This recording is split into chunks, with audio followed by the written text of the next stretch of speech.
During the Cold War, the Soviet Union built one of the largest and most sophisticated air defense systems the world had ever seen. Thousands of radar stations stretched across their territory, interceptor squadrons waited on constant alert, and missile batteries were deployed to protect strategic installations from any intrusion. The Soviet leadership believed that no foreign aircraft could cross their skies without being challenged. Yet for decades there was one aircraft that repeatedly appeared on their radar screens, moving faster than anything they had ever seen. Radar operators could track it, commanders could see its path, and missiles were launched again and again in desperate attempts to destroy it. But every time the result was the same. The aircraft simply accelerated, climbed higher into the atmosphere, and disappeared beyond reach. Over the course of its career, thousands of missiles were fired at this plane, yet not a single one ever succeeded in bringing it down. For Soviet air defense crews, it became a frustrating symbol of a technological gap they could never quite close. For the United States, it became one of the most powerful demonstrations of engineering excellence ever produced during the Cold War. That aircraft was the SR-71 Blackbird, the fastest operational jet aircraft ever built and one of the most extraordinary machines in aviation history. The story of the Blackbird begins during one of the most tense periods of the Cold War, when information about the Soviet Union was incredibly difficult to obtain. In the 1950s, the United States faced a serious intelligence problem. Soviet territory was enormous and heavily guarded, and reliable information about their military capabilities was scarce. American leaders feared that the Soviet Union might secretly be building far more nuclear weapons and long-range missiles than the United States realized. Without accurate intelligence, policymakers were forced to make decisions based largely on guesswork, which was extremely dangerous in a nuclear age. To solve this problem, American engineers developed a high-altitude reconnaissance aircraft known as the U-2. The aircraft could fly at more than 20 kilometers above the Earth's surface, higher than most fighter jets of the time could reach. At that altitude, the aircraft was expected to be safe from interception, allowing it to quietly photograph Soviet military installations and return home with critical intelligence. For several years, the U-2 performed its mission successfully. Pilots flew deep into Soviet airspace, capturing images of missile bases, bomber airfields, and nuclear facilities that revealed important details about Soviet military development. These flights helped American analysts better understand the true scale of the Soviet threat and reduce some of the fear created by uncertainty. But although the U-2 flew extremely high, it was not invisible. Soviet radar systems could still detect the aircraft, and engineers were constantly searching for ways to reach it. The inevitable breakthrough came in May of 1960, when a U-2 piloted by Francis Gary Powers was shot down by a Soviet surface-to-air missile. The pilot survived the crash and was captured by Soviet authorities, who quickly revealed the incident to the world. The event created an international scandal and severely embarrassed the United States. It also made one thing painfully clear. If America wanted to continue gathering intelligence over hostile territory, it would need an aircraft far more advanced than anything that had existed before. The challenge of designing such an aircraft was given to one of the most innovative engineering teams in the United States. Inside the aerospace company, Lockheed was a secret division known as Skunk Works, led by the brilliant engineer Clarence Kelly Johnson. Johnson and his team had already developed several groundbreaking aircraft, and they were known for solving extremely complex engineering problems under intense time pressure. When the CIA approached them with the request for a new reconnaissance aircraft that could fly higher and faster than any interceptor or missile system, Johnson immediately understood that this would require pushing the limits of technology far beyond anything previously attempted. The aircraft would have to operate in conditions that bordered on the edge of space, traveling at speeds so extreme that conventional aircraft design principles would no longer apply. The project was given the codename Archangel, and the early designs went through multiple iterations as engineers experimented with different shapes and configurations. Each new version attempted to improve speed, altitude, and survivability. Eventually, these designs produced the A-12, an aircraft that already exceeded Mach 3 and could operate at altitudes above 25 kilometers. The A-12 proved that the concept was viable, but the United States Air Force wanted a version with additional sensors and a second crew member to operate reconnaissance equipment. This new variant became the SR-71 Blackbird, an aircraft larger and heavier than the A-12, but even more capable as a strategic reconnaissance platform. Designing an aircraft that could travel at more than 3 times the speed of sound presented enormous challenges. At such extreme speeds, the friction between the aircraft and the surrounding air generates tremendous heat. Temperatures on the surface of the aircraft could exceed several hundred degrees Celsius, enough to weaken or destroy most conventional materials. Aluminum, which was commonly used in aircraft construction, would simply not survive these conditions. The engineers therefore made the bold decision to construct much of the aircraft using titanium, a metal known for its exceptional strength and resistance to heat. Working with titanium was extremely difficult, however, and many manufacturing techniques had to be developed specifically for this project. Tools wore out quickly when cutting the metal, and entire production methods had to be redesigned. Adding an almost unbelievable twist to the story, much of the titanium used in the construction of the Blackbird was secretly purchased from the Soviet Union itself through a network of front companies.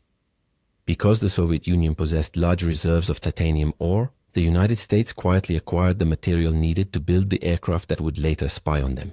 In effect, the Soviets unknowingly supplied some of the very metal used to create the plane that would repeatedly penetrate their air defense network. Even the basic structure of the Blackbird reflected the extreme conditions in which it operated.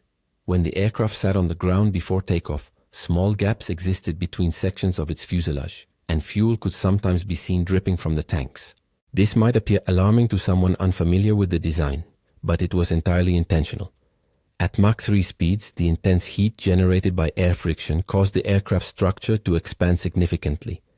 The metal panels would stretch during flight, sealing the gaps and allowing the aircraft to function normally once it reached cruising speed. Engineers understood that designing the aircraft for these conditions meant accepting unusual behavior while the plane was on the ground. The fuel system of the Blackbird was equally unusual. Instead of standard aviation fuel, the aircraft used a specialized fuel known as JP7, which was designed to remain stable even when exposed to extremely high temperatures. Ordinary jet fuel would have evaporated or ignited under the thermal stress experienced by the aircraft. JP7 was so stable that it was actually difficult to ignite, requiring the use of a chemical compound called trithylborin to start the engines. When exposed to air, this compound burst into flame instantly, producing a distinctive green flash every time the engines were ignited. Ground crews and observers often describe the engine start sequence as one of the most dramatic sights in aviation.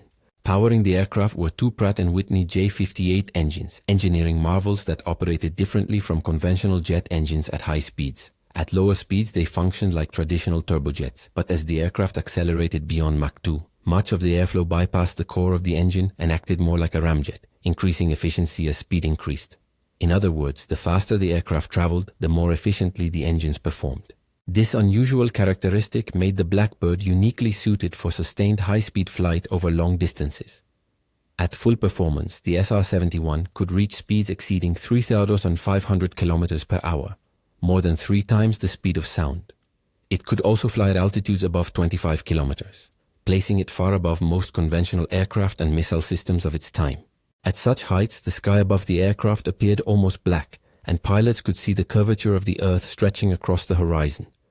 Operating in this environment required extraordinary skill and preparation from the crew. Inside the cockpit, pilots wore fully pressurized suits similar to those used by astronauts. At the altitudes where the Blackbird operated, atmospheric pressure was so low that a sudden loss of cabin pressure could be instantly fatal.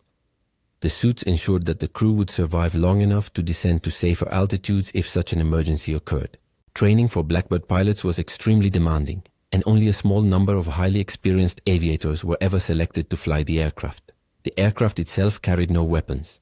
Its purpose was intelligence gathering, and it relied on speed and altitude for protection rather than defensive armaments. Equipped with powerful cameras and radar imaging systems, the Blackbird could photograph enormous areas of territory in a single mission. In some cases, it could capture images covering more than 200,000 square kilometers during one flight. These images provided vital information about missile launches, troop movements, and military infrastructure. Throughout the Cold War, the Blackbird conducted reconnaissance missions over some of the most sensitive regions in the world.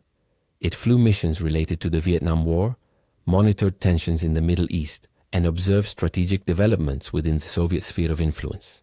In many cases, the information gathered by the aircraft played an important role in shaping American military and diplomatic decisions. Despite its incredible capabilities, operating the Blackbird was extremely expensive and logistically complex. Each hour the aircraft spent in flight required hundreds of hours of maintenance on the ground. Specialized technicians carefully inspected the aircraft after every mission to ensure that its engines, sensors, and structural components remained capable of handling the stresses of high-speed flight. Tanker aircraft equipped with special fuel systems were also required to refuel the Blackbird during long missions. Out of the 32 Blackbirds produced, 12 were eventually lost in accidents over the course of the program's history. None were destroyed by enemy action, but the aircraft's extreme performance made it unforgiving of mechanical failures or pilot errors. Even so, the Blackbird maintained an extraordinary record of survivability against hostile defenses. Thousands of missiles were launched in attempts to intercept it, yet none ever succeeded.